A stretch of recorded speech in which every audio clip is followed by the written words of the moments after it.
Good morning students. 8th class math की class में हमारा जो 12th चैप्टर था वो कंप्लीट हो चुका है। आज हम अपना स्टार्ट करेंगे 13th चैप्टर, जिसमें क्या है, डायरेक्ट एंड इनवर्स प्रोपोर्शन निकालना है। तो डायरेक्ट और इनवर्स में सबसे पहले हम क्या समझते हैं कि भी ये होती क्या चीजें हैं। जैसे अगर हम हमारे पास दो चीजें दे रखी हैं, अगर हम एक चीज को इंक्रीमेंट करते हैं तो उसका जो इफेक्ट होता है वो दूसरी के ऊपर जरूर होता है। तो अगर हम किसी एक चीज को इंक्रीज करते हैं तो दूसरी चीज भी अगर इंक्रीज होती है, that is called direct proportion. And अगर हम एक चीज को इंक्रीज करते हैं और दूसरी चीज पे इफेक्ट क्या होता है, अगर वो डिक्रीज हो जाती है, यानी अगर हम एक चीज को बढ़ाते हैं तो दूसरी चीज क्या हो जाती है, वो कम हो जाती है, that is called inverse proportion. तो हम डायरेक्ट और इनवर्स को यहां पर कंप्लीट करेंगे, जिसमें हमारी जो फर्स्ट एक्सरसाइज है 13.1 एक्सरसाइज है, उसमें दे रखे हैं डायरेक्ट प्रोपोर्शन से रिलेटेड हमारे क्वेश्चंस, और 13.2 में दे रखे हैं इनवर्स प्रोपोर्शन से रिलेटेड। तो सबसे पहले हम अपना चैप्टर स्टार्ट करेंगे। ये चीजें आपको यहाँ पर समझनी है और राइट डाउन करनी है। तो डायरेक्ट प्रोपोर्शन में क्या होगा, अगर हमारे पास एक एग्जांपल लेते हैं, अगर हमारे पास दे रखा है पेन और रुपीज, कि भी एक पेन आता है हमारा 10 रुपीज का। क्या है, एक पेन आता है कितने रुपीज का, 10 रुपीज का। तो ये बताओ, यहां पर हम पेन और रुपीज, ये चीज का सबसे पहले ध्यान रखना है। हमारे पास दो चीजें दे रखी होंगी यहाँ पर, जैसे एक पेन है और एक उसका क्या है, कॉस्ट, जो कि है रुपीज में। तो यहाँ पर ये चीज हमें गिवन है, फिर इन दोनों में से एक चीज हमें और दे रखी होगी। या तो आप क्या निकालोगे भाई, निकालो 5 पेन्स का, और हमें क्या निकालनी है, उसकी कॉस्ट, उसका प्राइस क्या होगा, 5 पेन्स का टोटल। तो हमें यहाँ पर जो भी चीज निकालना है उसको हम क्या मान के चलेंगे, एक्स मान के चलते हैं। फिर एक बार ध्यान से समझ लो, जो चीज हमें निकालनी है उसको हम एक्स मान के चलेंगे। और फर्स्ट हम देखेंगे कि क्या क्या चीजें दे रखी हैं। फर्स्ट दे रखी है हमें पेन और रुपीज, कि भी 1 पेन आता है 10 रुपीज का। तो जैसे हमें यहाँ पर रेशो लिखी है, जिस भी रेशो में हमने यहाँ पर लिखा है उसी रेशो में हम थर्ड और फोर्थ को लिखेंगे। यानी ये हमारा हो गया फर्स्ट, ये सेकंड, ये थर्ड और ये फोर्थ। अब डायरेक्ट प्रोपोर्शन में क्या है फॉर्मूला, 1 की मल्टीप्लाई फोर्थ वैल्यू से, यानी 1 की मल्टीप्लाई हमने की है x से, और 10 की मल्टीप्लाई यानी सेकंड की मल्टीप्लाई हमने किससे की है, थर्ड से। ये आपका फर्स्ट था जिसकी मल्टीप्लाई हमने किससे करनी थी, x से। तो 1 की मल्टीप्लाई हमने x के साथ की है। सेकंड की मल्टीप्लाई किसके साथ करनी थी, थर्ड से। ये आपका सेकंड है और ये आपका थर्ड। तो सेकंड की मल्टीप्लाई हम किससे करेंगे, थर्ड वाली वैल्यू जो कि हमारे पास है 5। अब x यानी यहां पर क्या आ जाएगा, 10 इंटू 5, ये 1 मल्टीप्लाई तो नीचे आके क्या हो जाएगा, यहां पर हो जाएगा हमारा 1। तो 10 5 जा 50।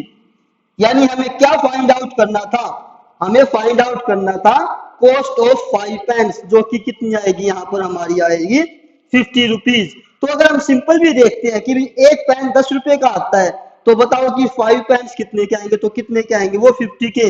ये तो आपको एग्जांपल्स के तौर पे बताया था, जो हम सम करेंगे उसमें वैल्यूज अलग अलग आएंगी। तो हम जो हमारी फर्स्ट एक्सरसाइज है डायरेक्ट प्रोपोर्शन, उसमें हम सिर्फ और सिर्फ ये वाला फॉर्मूला यूज करेंगे, ये वाला हम करेंगे 13.2 यानी सेकंड एक्सरसाइज में। तो आपको सबसे पहले ये राइट डाउन करना है, उसके बाद हम करेंगे अपना चैप्टर स्टार्ट। अब जब हम अपना चैप्टर स्टार्ट करेंगे तो स्टेटमेंट्स जो सम दे रखे होंगे, सबसे पहले तो हमें देखना है कि भी क्या क्या वैल्यूज दे रखी हैं। जैसे फर्स्ट सम है हमारा, following are the car parking charges near our railway station. कुछ जैसे कि रेलवे स्टेशन के पास जो कार पार्किंग होती है उसकी अलग अलग वैल्यूज दे रखी हैं। जैसे यहाँ पर दे रखा है आवर्स, और यहाँ पर क्या है, रुपीज, यानी कितने इतने आवर्स में आपको इतने रुपए चार्जेस होंगे। तो दे रखा कि 4 आवर्स में अगर 60 रुपीज चार्जेस है, तो हमें फाइंड आउट करना है कि भी 8 आवर्स और ये 100, क्या ये वैल्यूज जो आपकी दे रखी है और ये वैल्यू, इसमें फाइंड आउट करना है कि डायरेक्ट प्रोपोर्शन में है कि नहीं है। सबसे पहले तो हम क्या करेंगे, 4/60 और यहाँ पे क्या है 8/100। इसको जब हम सिंप्लीफाई करेंगे तो क्या आएगा 1/15, इसको सिंप्लीफाई करेंगे 2/50 और ये क्या आ जाएगा 1/20, यहां पर आएगा आपका 4/50 और ये आएगा आपका 2/25। तो यहाँ पर 1/15 है, यहाँ पर 2/25 है। तो हमें अगर इस तरीके से भी हम चेक कर सकते हैं, अगर ये रेशो इस रेशो के इक्वल है, अगर ये फ्रैक्शंस आपस में इक्वल है तो ये चार्जेस क्या होगा, आपस में इक्वल होगा, नहीं तो क्या होगा, ये अनइक्वल होगा। इसी तरीके से आपको 12/140 इसको जब हम फाइंड आउट करेंगे तो क्या हो जाएगा 4 3 जा ये 35 पे। तो फर्स्ट की हमारी रेशो आती है 1/15, सेकंड की आती है आपकी 2/25, थर्ड की आती है 3/35 और 24/180 यानी फोर्थ पार्ट करेंगे तो इसकी क्या आ जाएगी आपकी, ये आएगी 12 2 जा और 12 15 जा। तो 2/15, 1/15, 2/25, 3/35, 2/15 कोई भी जो रेशो है वो आपस में क्या है, इक्वल नहीं आती। तो ये आपका क्या होगा, जो भी आपको बता रखा था कि डायरेक्ट प्रोपोर्शन में नहीं होंगे। फिर जैसे सेकंड सम है हमारा, सेकंड सम में क्या दे रखा है, कुछ रेड पिगमेंट्स हैं, कुछ पार्ट्स है रेड पिगमेंट्स के और पार्ट्स ऑफ बेस दे रखा है। तो यहां पर क्या है, कुछ वैल्यूज दे रखी हैं, पार्ट्स ऑफ रेड पिगमेंट और यहां पर दे रखे हैं पार्ट्स ऑफ बेस। यहां पर 1 है, यहां पर 8, नेक्स्ट यहां पर, और ये वैल्यू निकालनी है।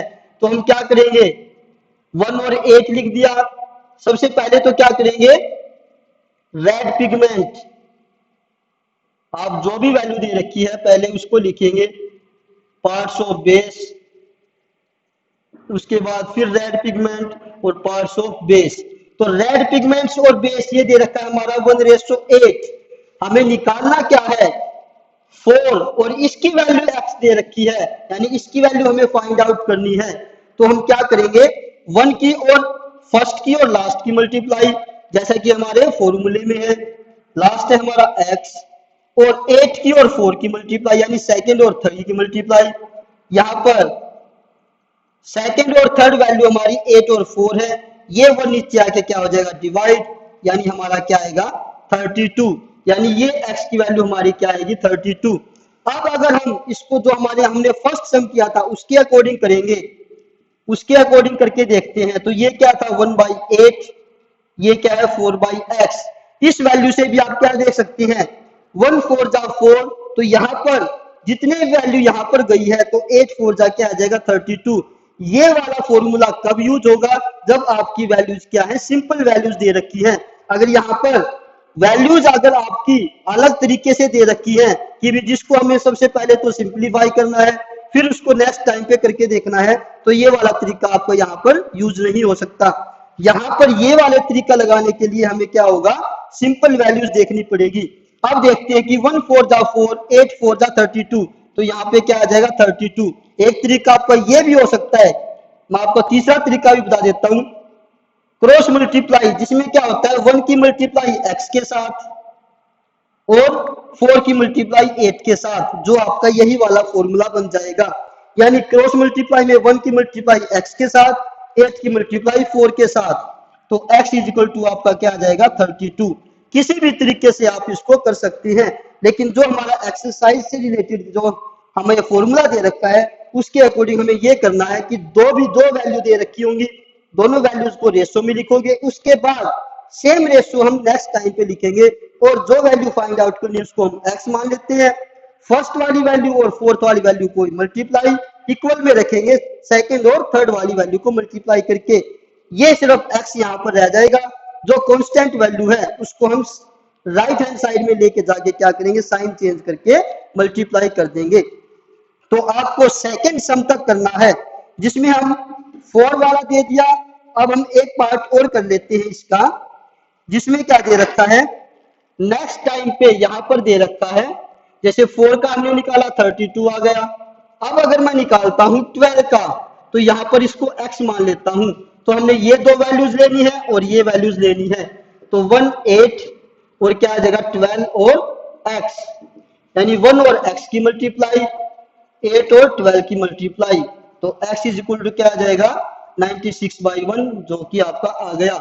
दूसरे वाले तरीके से करते हैं 1/8 12/x, तो 1 की मल्टीप्लाई 12 से की है, तो यहाँ पर अगर हम 12 को 1 से डिवाइड करते हैं तो क्या आएगा 12, यानी हमें ऊपर वाले की मल्टीप्लाई 12 के साथ करनी है, तो नीचे वाले की भी 12 के साथ मल्टीप्लाई करेंगे तो क्या आ जाएगा आपका 12/96, जो कि हमारा आंसर सेम होगा। इस तरीके से आपको फर्स्ट और सेकंड सम करना है।